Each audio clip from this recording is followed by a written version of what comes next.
Rétrospective de la semaine dernière, d'avant le 25 mai 2026, GBVL Info Midi de ce lundi 25 mai 2026, édition de 12h avec 5 dossiers au sommaire. Premièrement, mise au point des dossiers décortiqués au Conseil des ministres du 22 mai 2026.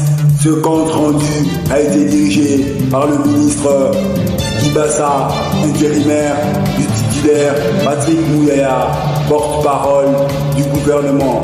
Il a parlé de la situation épidémiologique concernant la maladie Ebola, du renforcement de capacité à la communication préventive liant à la maladie, des ripostes, de la 17e vague d'Ebola en RDC, dont 13 nouveaux cas supplémentaires sur un total accumulé de plus de 200 morts. Il a souligné la surveillance aiguë en base communautaire.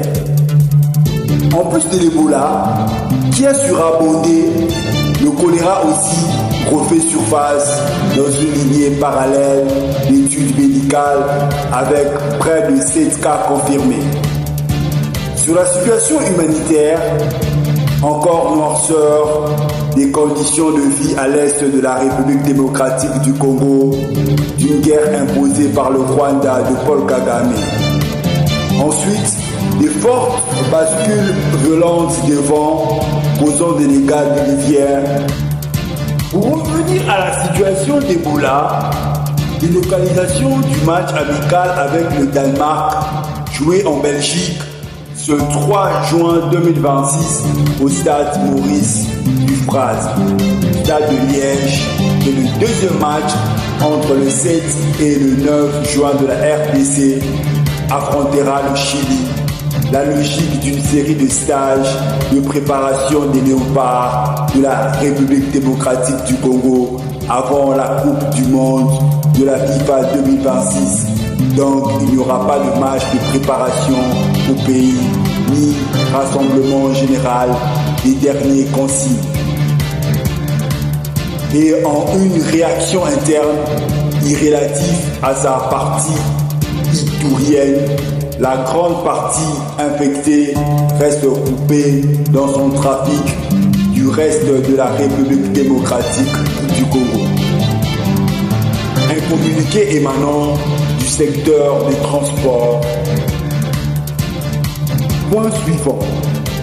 Projet énoncé de la construction d'une ambassade du tourisme moderne et compétitif, des connaissances générales de la culture générale à Houston, aux États-Unis d'Amérique, Carrefour central des activités mondiales.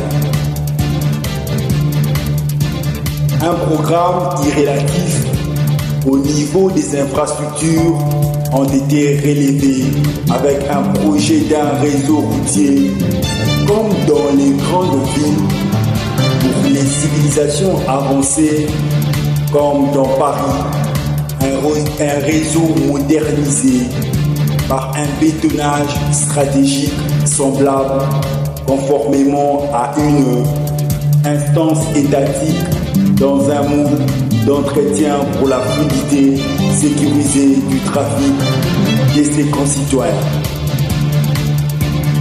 Pour sa relance agricole, l'encadrement technique des agronomes sur terrain, une projection d'hectares du café et palmier à huile, tout cela avec l'implication des acteurs locaux, avec cette vision de promouvoir la transformation locale. Et au dernier point, un ancien dossier sur le plan politique a ressurgi. C'est l'affaire des biens immobiliers se rapportant à la zaïdianisation. Dossier polémique qui a énervé les uns et les autres à la CNS, Conférence nationale souveraine de l'époque de 1990. La 89e réunion ministérielle du 22 mai 2026 a remis l'affaire en décongélation en mettant en branle aux aguets le DDP, le département de la dette publique, afin de permettre au Trésor public d'entrer dans ces droits. Le deuxième tiré de cette édition, toujours en politique intérieure, défection supplémentaire au sein de l'Alliance pour le changement de Jean-Marc Kabout. Maître Fall Mamba et Toussaint Betta avaient tenu un point de presse avec des révélations choquantes. Si toute activité se reliant avec la personne de Kabila, le PPRD, est jugée intelligence avec l'ennemi, et que Jean-Marc Kabout collabore avec l'ennemi Kabila, que fait-il de la scène politique? Pourquoi ne l'arrête-t-on pas? Troisième dossier dans cette édition du journal, création d'une plateforme qui fait secouer l'incompréhension politique. Le C64 est là pour barrer le chemin à la nouvelle initiative du changement de la Constitution. Avec ces mêmes gens, le goût du pouvoir, Jean-Marc Kabout, l'ancien rebelle d'Élysée Sanga, le leader de l'ICD Martin Fayulu, ont créé le C64. Dans cette rétrospective, vous suivrez Lissanga Bonganga qui parle d'un non-événement. Le quatrième dossier nous emmènera dans la ville de Kinshasa où le ministre provincial, dans son implication technocratique, a lancé les travaux pour la construction d'un mini-terrain de football à l'espace Adi sur l'avenue Dongoni, près du grand terrain Saint-Cassien à Bandal. Plusieurs notables, chefs de rue, ont participé à cette inauguration solennelle. Vous suivrez l'interview réalisée avec le président Kenya, un des notables de la commune, qui a parlé de cette initiative louable. Et le cinquième dossier, nous parlerons de l'activité culturelle qui s'est déroulée au terrain Kamina à Yolo Sud. Le FEMAT, Festival Maître Taureau, initiative de JPEN Productions. Vous suivrez l'agrémentation de l'animation avec Yannick Mobé, votre serviteur au mic.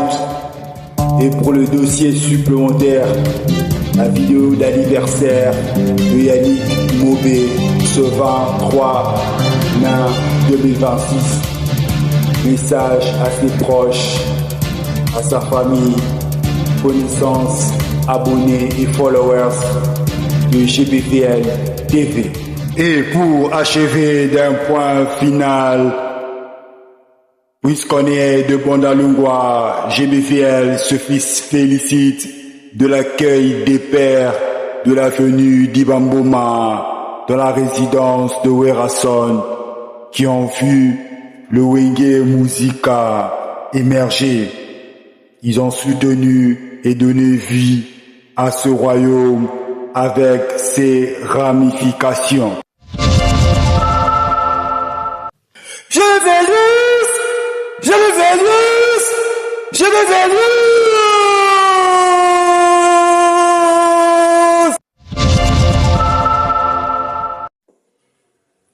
La province de Kinshasa, la capitale, ne doit rester en laisse dans le divertissement et l'innovation d'infrastructures sportives dans ces espaces de loisirs. Et cette réalité passe dans la construction d'un mini-terrain de football dans la commune de Bondalungwa. Coût de travaux boosté avec la pose de la première pierre du ministre des Infrastructures provinciales devant les notables, chefs de rue et l'association FBF Finanga Bwakanga Nafulu, dirigée par le notable Blaise Boula.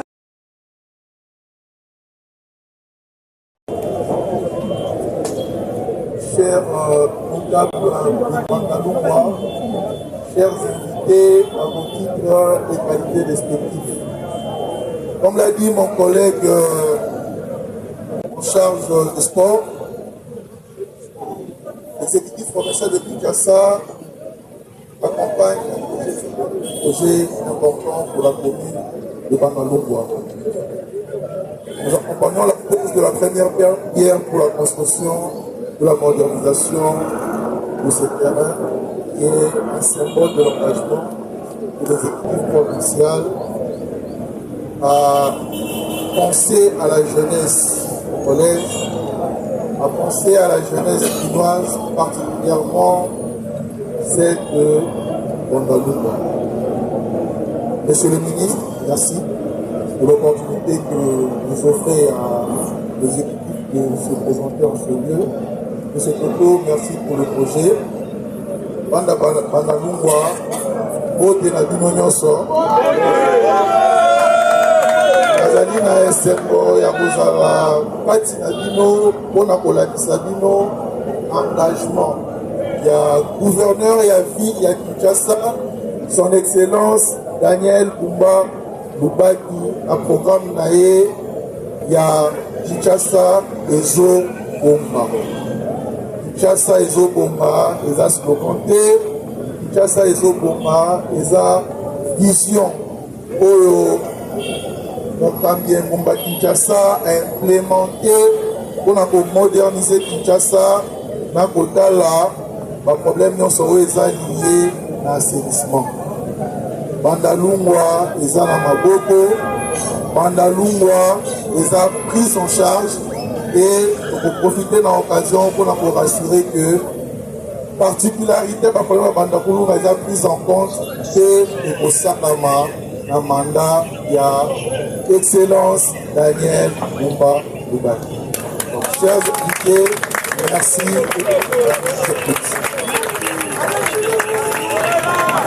Le gouvernement provincial dirigé par le gouverneur de la ville Daniel Bumba Lubaki, qui place le développement des infrastructures sportives au cœur du programme Kim Ezobé, ayant pour visée majeure l'encadrement de la jeunesse talentueuse de la capitale du Kinshasa. Mesdames et messieurs, ce terrain sera bien et bien plus qu'une pelouse et des tribunes, mais aussi un lieu de rassemblement entre citoyens, un outil d'intégration sociale et un vecteur de fierté nationale. Ce chantier qui démarre aujourd'hui et que j'ai l'honneur de lancer est le résultat d'un partenariat qui permettra de donner aux jeunes des infrastructures modernes et propres en vue d'expérimenter leurs talents et leurs meilleures conditions.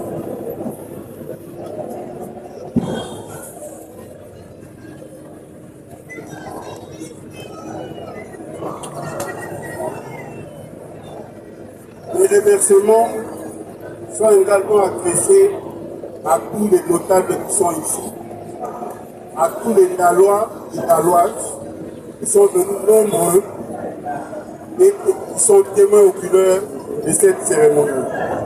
Mesdames et messieurs, bien sûr, je crois que demain sera plus beau qu'hier.